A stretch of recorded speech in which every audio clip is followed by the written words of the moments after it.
इस वक्त मैं मौजूद हूँ देश की राजधानी दिल्ली में, लेकिन दिल्ली में भी उस जगह पर जहाँ पर से कहा जाता है कि दिल्ली की शुरुआत हुई है। ये है इंद्रप्रस्थ। जी हाँ, इंद्रप्रस्थ आपने नाम ज़रूर सुना होगा। पांडवों की राजधानी के तौर पर इंद्रप्रस्थ की पहचान रही है। और ये जो जगह है, ये पुराना किला परिसर है।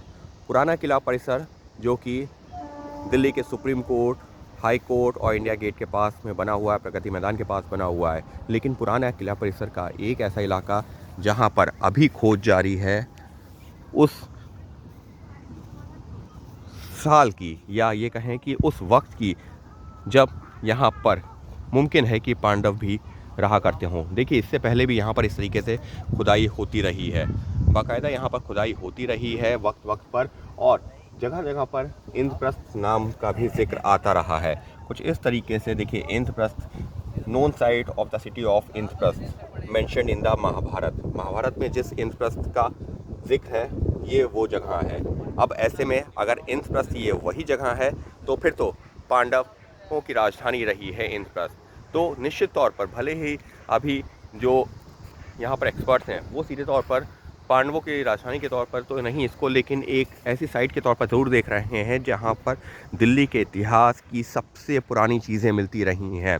यानी कि जो सभ्यता है वो करीबन 2500 साल पुरानी सभ्यता के भी निशान यहाँ पर मिले हैं।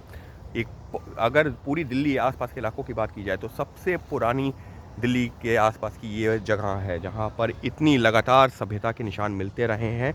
और एक बार फिर से यहाँ पर कुछ इस तरीके से खुदाई का काम जारी है।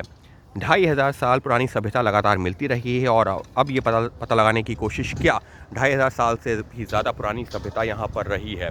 लेकिन अगर हम इस पूरी जगह की बात करते हैं, देख सकते हैं ये जो पीछे पुरानी दीवारें हैं, ये किले की दीवारें हैं। हालांकि जो पुराना किला परिसर है, इसमें जो है कई दीवारें हैं जो कुछ इस तरीके से थोड़ी खंडहर होती हुई नज़र आ रही हैं, लेकिन उनको भी बचाने की कोशिश की जा रही है, क्योंकि ये एक सभ्यता को बचाने की कोशिश है। एक ऐसी सभ्यता जो कि सालों साल पुरानी रही है, जिसका लिंक या ये कहें कि जिसका जुड़ाव पांडवकालीन युग से भी हो रहा है। और इसी वजह से आसपास जो मंदिर हैं उनके लिए भी कहा जाता है कि पांडव युग के मंदिर यहाँ पर बने हुए हैं।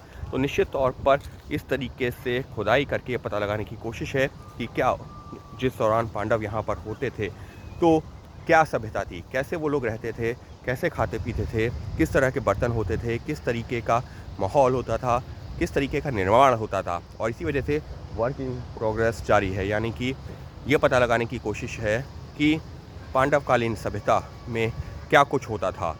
और ये जगह इस वजह से महत्वपूर्ण है क्योंकि ये है इंद्रप्रस्थ का वो इलाका जिसको पांडवों की राजधानी के तौर पर हमेशा ही जाना जाता रहा है।